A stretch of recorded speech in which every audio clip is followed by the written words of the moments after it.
ನಮಸ್ಕಾರ. ಸುವರ್ಣ ನ್ಯೂಸ್ 24/7 ಈ ವಿಶೇಷ ಕಾರ್ಯಕ್ರಮಕ್ಕೆ ತಮಗೆಲ್ಲ ಆದರದ ಸ್ವಾಗತ. ನಾನು ರಂಗನಾಥ್ ಭಾರದ್ವಾಜ್. ಕಷ್ಟ ಕಾರ್ಪಣ್ಯಗಳಿಲ್ಲದಂತಹ ಮನುಷ್ಯ ಏನಾದರೂ ಇರ್ಲಿಕ್ಕೆ ಸಾಧ್ಯನಾ? ಖಂಡಿತ ಇಲ್ಲ. ಕಷ್ಟಗಳು ಬಂದಾಗ, ನಷ್ಟಗಳನ್ನು ಅನುಭವಿಸಿದಾಗ, ಮಾನಸಿಕವಾಗಿ ಕ್ಷೋಭೆ ಎದುರಾದಾಗ ನಾವು ಯಾರ ಮೊರೆ ಹೋಗ್ತೀವಿ? ಒಂದು ದೇವರ ಮೊರೆ ಹೋಗ್ತೀವಿ, ಇಲ್ಲಾಂದ್ರೆ ದೇವರ ಪ್ರತಿನಿಧಿಗಳಾಗಿರುವಂತಹ ಈ ಮಠಾಧೀಶರುಗಳು ಅಥವಾ ಸನ್ಯಾಸಿಗಳ ಮೊರೆ ಹೋಗ್ತೀವಿ. ನಮಗೇನಾದರೂ ಒಂದಷ್ಟು ಜೀವನದಲ್ಲಿ ಶಾಂತಿ ನೆಮ್ಮದಿ ಸಿಗಲಿಕ್ಕೆ ಸಾಧ್ಯನಾ? ಆ ಶಾಂತಿ ನೆಮ್ಮದಿಯನ್ನು ಹುಡುಕುವಂಥ ಒಂದು ಪ್ರಯತ್ನವನ್ನು ಮಾಡ್ತೀವಿ. ಹೀಗೆ ಅಮೆರಿಕದಲ್ಲಿ ಇದ್ಕೊಂಡು ಒಳ್ಳೆ ಪೋಸ್ಟಲ್ಲಿ ಇದ್ಕೊಂಡು ಆಕೆ ಕೈ ಕೆಳಗಡೆಗೆ ಸುಮಾರು ಜನ ಕೆಲಸ ಮಾಡ್ತಾ ಇದ್ರು. ಒಳ್ಳೆ ಹುದ್ದೆ ಇತ್ತು, ಲಕ್ಷಾಂತರ ಡಾಲರ್ ಸಂಬಳ ಬರ್ತಾ ಇತ್ತು. ಇದೆಲ್ಲದರ ಜೊತೆಗೆ ಆಕೆಗೆ ಮಾನಸಿಕ ನೆಮ್ಮದಿ ಬೇಕಿತ್ತು, ಮಾನಸಿಕ ಶಾಂತಿ ಬೇಕಿತ್ತು. ಆ ಶಾಂತಿನ ಹುಡುಕೊಂಡು ಈಕೆ ಬಂದಿದ್ದು ಬಿಡದಿಯ ನಿತ್ಯಾನಂದನ ಆಶ್ರಮಕ್ಕೆ. ನಿತ್ಯಾನಂದನ ಆಶ್ರಮಕ್ಕೆ ಬಂದ ಮೇಲೆ ಈ ಮಹಿಳೆಗೆ ನಿಜಕ್ಕೂ ಆ ಶಾಂತಿ ನೆಮ್ಮದಿ ಅನ್ನುವಂಥ ಸಿಕ್ತಾ? ಖಂಡಿತ ಇಲ್ಲ. ಆಕೆ ಅನುಭವಿಸಿದ್ದು ಅಕ್ಷರಶಃ ನಿತ್ಯ ನರಕ ಯಾತನೆ. ಇದಕ್ಕೆ ಸಂಬಂಧಪಟ್ಟಿರುವಂಥದ್ದು ಈಗಿನ ವಿಶೇಷ ಕಾರ್ಯಕ್ರಮ, ಅದು ನಿತ್ಯ ನರಕ.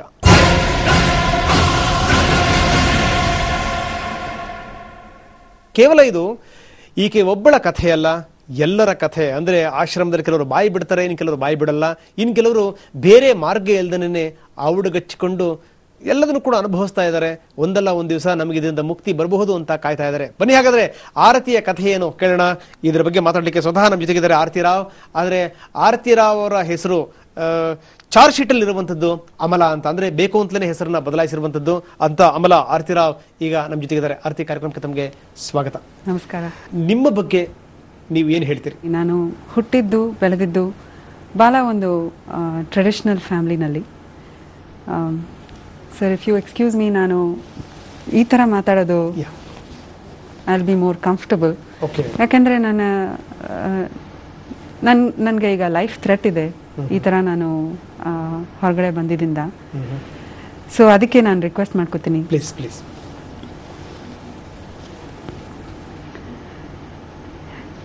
ನಾನು ಬೆಳೆದಿದ್ದು ಚೆನ್ನೈನಲ್ಲಿ ಭಾಳ ಟ್ರೆಡಿಷನಲ್ ಬ್ರಾಹ್ಮಣ್ ಫ್ಯಾಮಿಲಿನಲ್ಲಿ ನಾನು ಹುಟ್ಟಿರೋದು.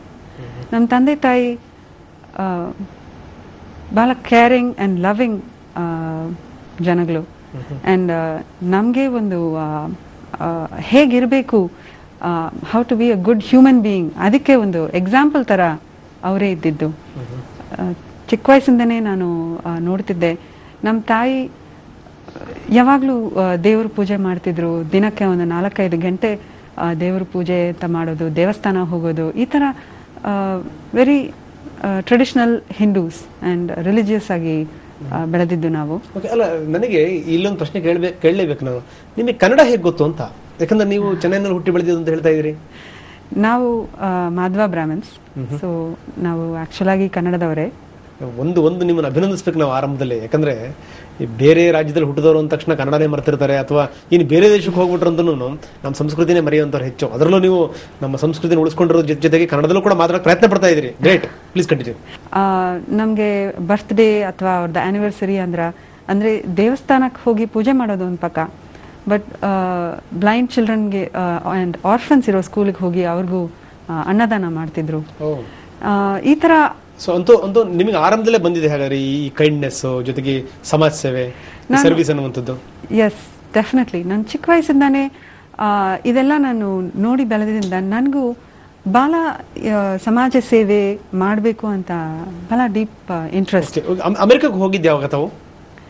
ನಾನು 1997ನಲ್ಲಿ ನಾನು BE ಇನ್ ಮೆಕ್ಯಾನಿಕಲ್ ಇಂಜಿನಿಯರಿಂಗ್ ಮಾಡಿ ಮುಗಿಸಿದ್ಮೇಲೆ ಇಂಡಿಯಾನಲ್ಲಿ one of the top engineering ಕಾಲೇಜಸ್ನಲ್ಲಿ ಓದಿದೆ.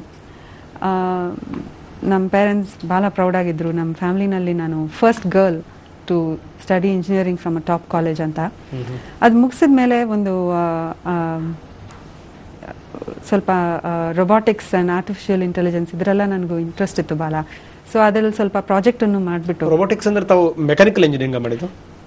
ಕರೆಕ್ಟ್. ನಾನು mechanical engineering under graduate and ನಾನು ಪೋಸ್ಟ್ ಗ್ರಾಜುಯೇಟ್ ಮಾಸ್ಟರ್ಸ್ ಅಮೆರಿಕಾದಲ್ಲಿ ಮಾಡಿದ್ದು ಮೆಕ್ಯಾನಿಕಲ್ ಇಂಜಿನಿಯರಿಂಗ್. ಸೊ ಅಮೆರಿಕಾದಲ್ಲಿ ನನಗೆ ಸ್ಕಾಲರ್ಶಿಪ್ ಸಿಕ್ತು ಹೋಗಿ ಓದೋಕ್ಕೆ.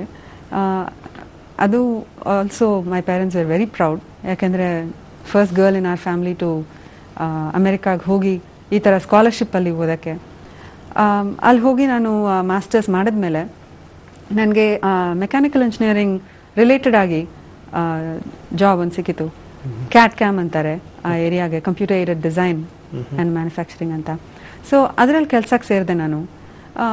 ಭಾಳ ಚೆನ್ನಾಗಿತ್ತು, ಇಂಟ್ರೆಸ್ಟಿಂಗ್ ಆಗಿತ್ತು ಕೆಲಸ. ಆ್ಯಂಡ್ ಸಂಬಳನೂ ಚೆನ್ನಾಗಿತ್ತು.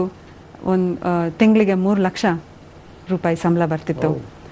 ಸೊ ಆ್ಯಂಡ್ ಆವಾಗ ಕೆಲಸ ಸೇರಕ್ಕೆ ಮುಂಚೆ ನನಗೆ ಮನಸ್ಸಿಗೆ ಹಿಡಿದವ್ರ ಜೊತೆ ನಮ್ಮ ಪೇರೆಂಟ್ಸ್ ನನಗೆ ಮದುವೆ ಮಾಡಿಸಿಟ್ರು.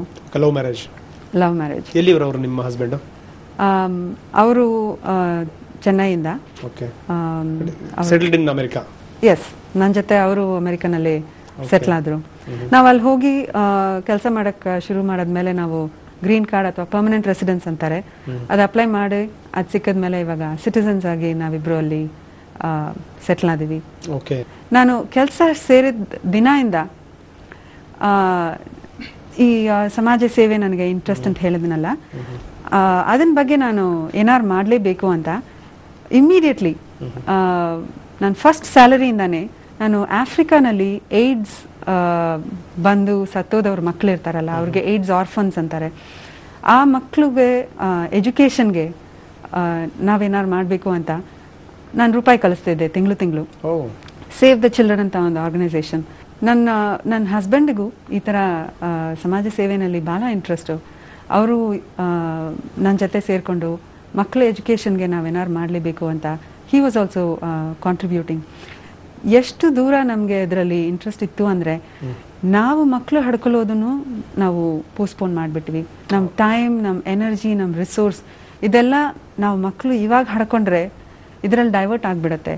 ಒಂದು ಸ್ವಲ್ಪ ವರ್ಷ ನಾವು ಪೋಸ್ಟ್ಪೋನ್ ಮಾಡೋಣ, ನಮ್ಮಿಂದ ಮುರಿದದ್ದು ಬೇರೆಯವರಿಗೆ ಮಾಡೋಣ ಅಂತ ಮಾಡ್ತಿದ್ವಿ. ಇಲ್ಲಿ ತನಕ ನಿಮ್ಮ ವೃತ್ತಿ ಬಗ್ಗೆ ಹೇಳಿದ್ರಿ, ನಿಮ್ಮ ಕನಸುಗಳು ಏನಿತ್ತು, ನಿಮ್ಮ ಕನವರಿಕೆಗಳೇನಿತ್ತು, ಅದ್ರ ಬಗ್ಗೆ ನಾನು ಇನ್ನಷ್ಟು ನಿಮ್ಮ ಜೊತೆಗೆ ಮಾತಾಡ್ತೀನಿ, ಇನ್ನಷ್ಟು ಆರ್ತಿ ಅವ್ರ ಜೊತೆಗೆ ಮಾತಾಡೋಣ. ಸೊ ಇಷ್ಟೊಂದು ಕನಸುಗಳು, ಇಷ್ಟೊಂದು ಹಂಬಲಗಳಿದ್ದಂಥ ಒಬ್ಬ ಮಹಿಳೆ ಯಾವ ರೀತಿ ಈ ನಿತ್ಯಾನಂದ ಆಶ್ರಮಕ್ಕೆ ಬಂದರು, ನಿತ್ಯಾನಂದನ ಶಿಷ್ಯ ಆದರು, ಹೇಗದು ನೋಡೋಣ. ಅದಕ್ಕಿಂತ ಮೊದಲು ಒಂದು ಪುಟ್ಟ ವಿರಾಮ.